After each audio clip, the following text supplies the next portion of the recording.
Um, I really like jokes, and the worse the joke, the better, especially jokes about sausage. That's a horrible joke, too.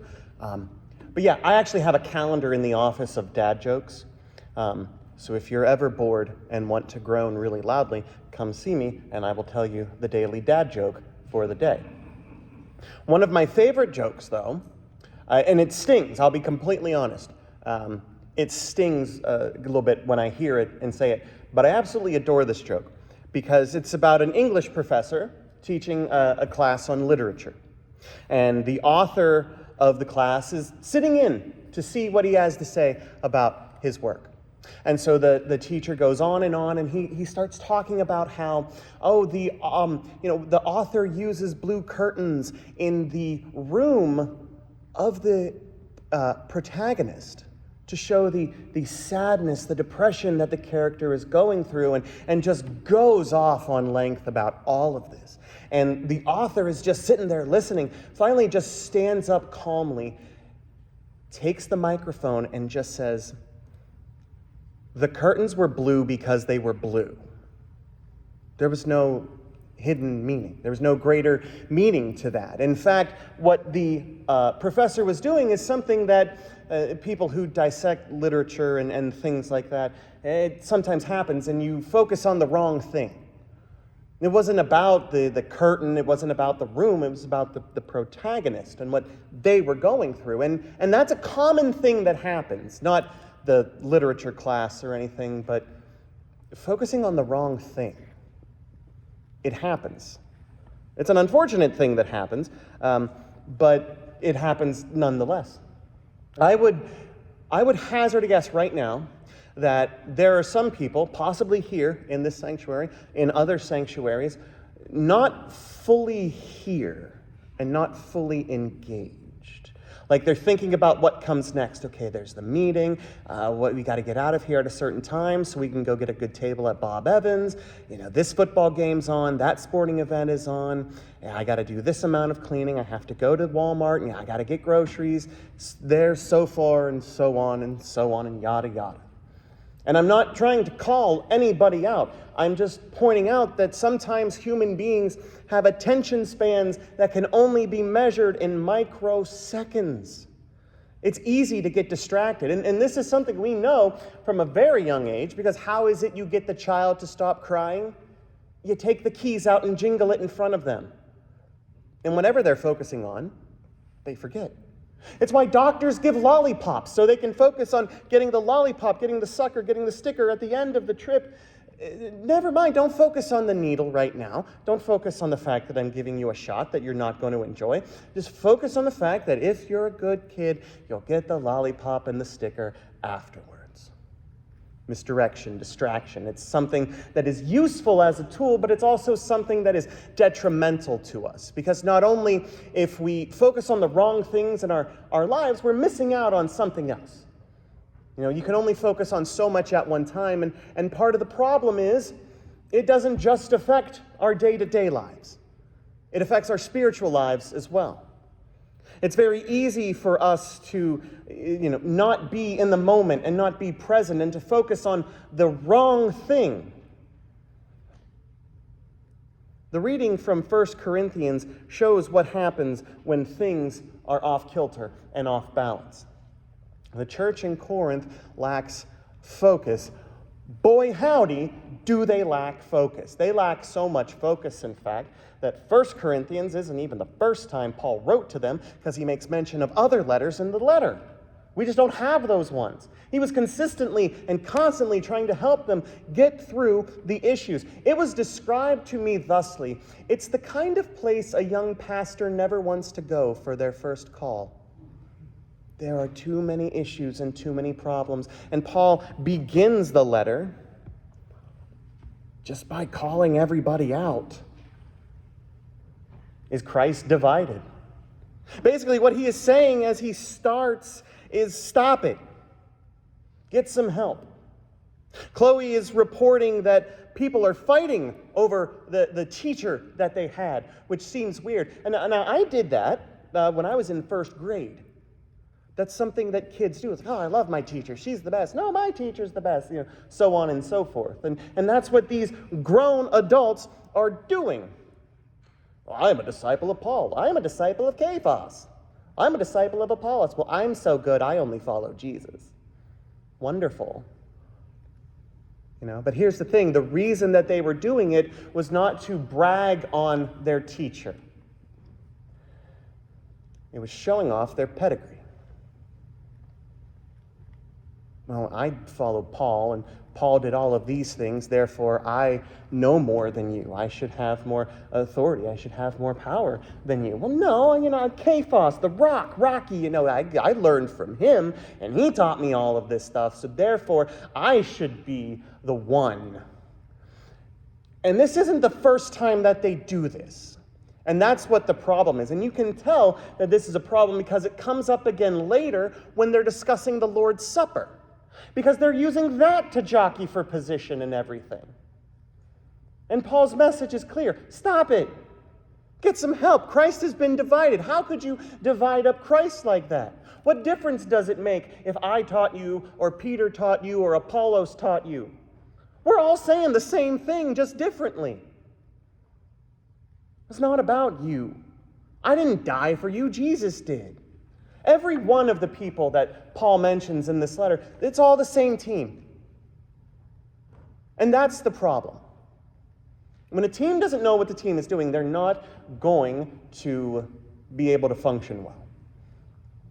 If there's a high turnover rate, if there's a lot of changes and just all of these things going on. I'm calling, I'll do it right now, I don't care. I'm calling specifically out the Cleveland Browns right now. Okay, because what they do is they don't focus on acting like the team that they have. They want to build a new one each year. And that's problematic. They don't want to work together. And when people don't want to work together, that's when the breakdown comes. And they're too busy arguing and fighting to realize everyone's on the same side here. Paul, Apollos, Cephas, Jesus, everyone doing the exact same thing, pointing to Jesus. It's to the point where Paul is like, I thank God I didn't baptize but a handful of you. Y'all acting a fool up there. And it's kind of heartbreaking. And it's heartbreaking because it doesn't make sense. And it doesn't make sense because you would think that if you are gathered together with a bunch of people that also love the Lord and want to do what is right in God's eyes, you would get along. And that's what Paul is saying. You guys are focusing on the wrong thing. You should be focusing on Jesus, because that's what we all talked about. He says, look, I get it. The message of Christ seems absolutely crazy to people who don't get it. But to the people who do get it, it makes perfect and complete sense, because it is the power of God to save. It's not about them. Because Paul, Apollos, Cephas, all of them are pointing, just like John did, pointing to Jesus, pointing to the work of Christ, because that, friends, is the important part. And it's interesting because the same thing happens in the reading from Matthew, but in a different way. It's not a new problem, focusing on the wrong thing and not focusing on Jesus, neglecting our spiritual lives and all of these things. No, it's something that comes up time and time again, only the story in Matthew is different. Now, we know this story a little bit. You got Peter and Andrew, and James and John, sons of Zebedee. All of them get called from the boats to follow Jesus. Come with me, I will make you fish for people. They do. They drop all their stuff, they follow Jesus. And that's wonderful. That'll preach on a Sunday. Stop what you're doing and follow Jesus. That's great. That's wonderful. There are certain ramifications that are underneath the surface that we don't talk about, though. Like the fact that every one of these people who drop their fishing nets, who leave their fathers, and who stop working are going to die for Jesus. That's where the story is headed. That's what winds up happening. Not only that, who are they fishing for? I got irrationally concerned when I was reading this passage and doing a study on it because, as someone pointed out, who exactly are they fishing for? And my mind started to do the wandering thing. It's well, they were fishermen. That's how they made their money. It even says right then and there, they were fishermen. And yet, Matthew goes out of his way to point out that where Jesus is and what Jesus is doing is in the context of a passage from Isaiah. Galilee of the Gentiles. Now, for Isaiah, that meant the Assyrians. The people of Israel have a long history of being in the land, but not having the land fully. Back then, it was the Assyrians. They were in control. They were the colonizing force. And now, in Jesus' time, it's the Romans. Which means that all of these fishermen, all of these people are operating in sort of a dirty, unclean-ish land. Because the Romans are the one in charge. And so we have these fishermen who are making their living doing that. They are actively profiting off of Rome, which is fine. You do what you have to do to survive. I get that. It's why some people literally have no choice but to work on Sundays. But I can't help but thinking there's more. I've gone fishing. You get a pole, get a string, cast it out there, catch something, or make up a story about how you caught something when you didn't. That's what you do. Never fish with nets. I've seen it done, and I've seen it done in the context of trying to catch a bunch of little shrimps so you could fish for sharks and stuff on the ocean.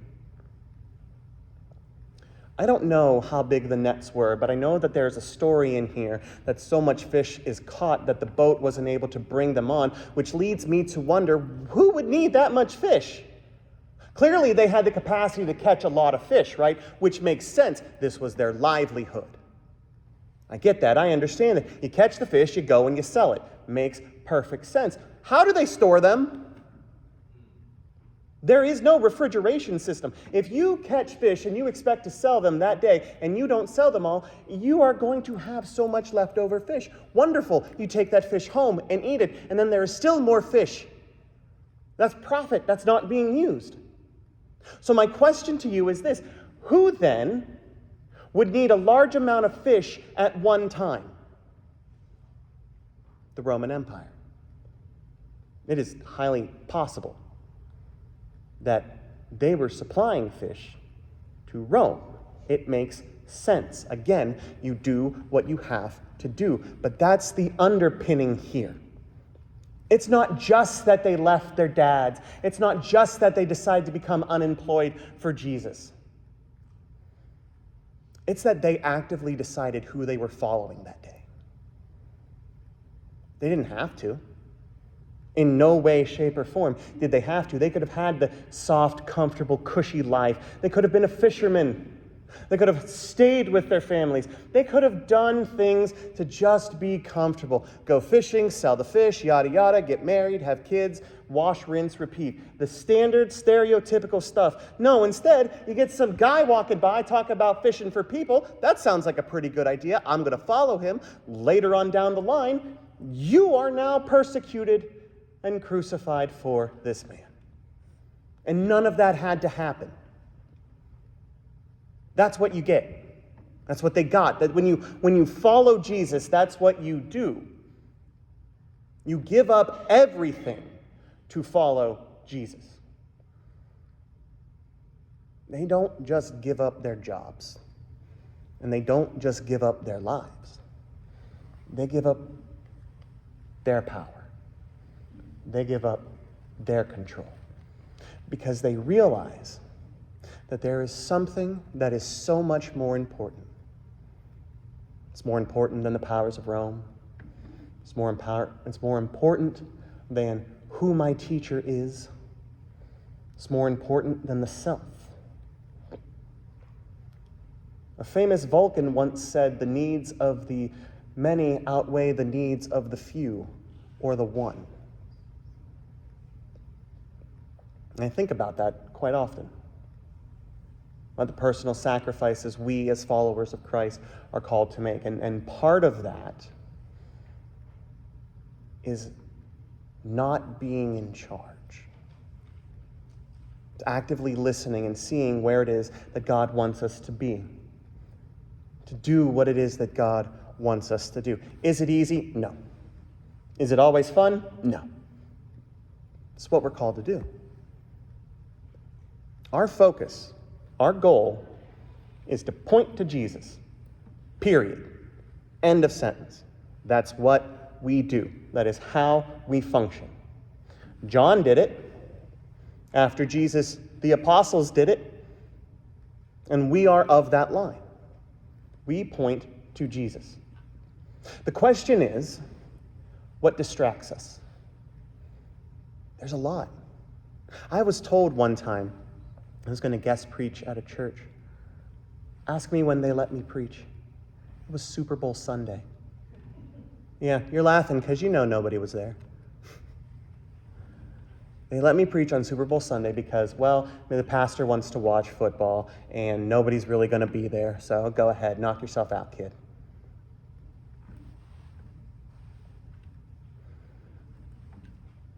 One of the great debates that I've seen amongst my friends is, how long is the sermon?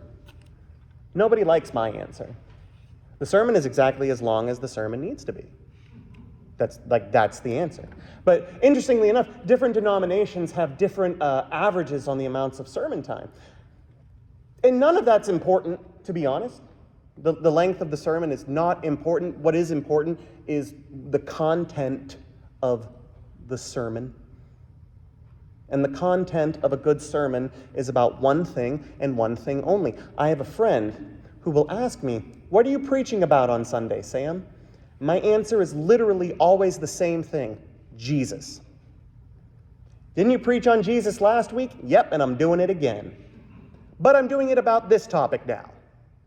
But everything is done in the context of Jesus, because Jesus Christ is the center of our lives. That is the thing that we focus on. And I get it, because it is so hard to keep that in mind.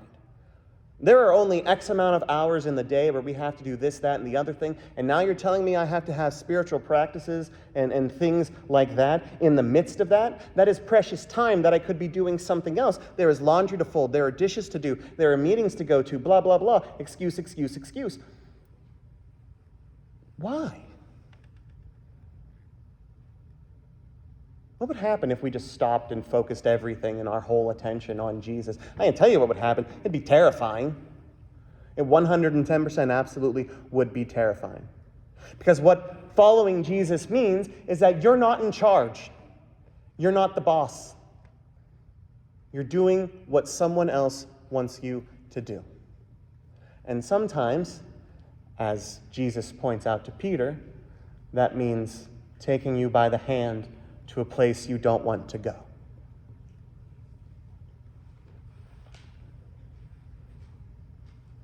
Dropping everything and following Jesus means more than what it looks like on the surface. But we do it, or rather we are supposed to do it, because that is the point. Karl Barth famously said, the answer is Jesus. Now, what's the question? Because that's the center. That's the focal point. Whatever distractions we have, whatever else is going on, I can guarantee you, in the grand scheme of, I don't know, eternity, it does not amount to as much weight as following Jesus. Today we are invited to stop, to focus, to realign ourselves and concentrate on that which is more important than anything else, the saving power of God. The question is, are we brave enough to do that? Amen.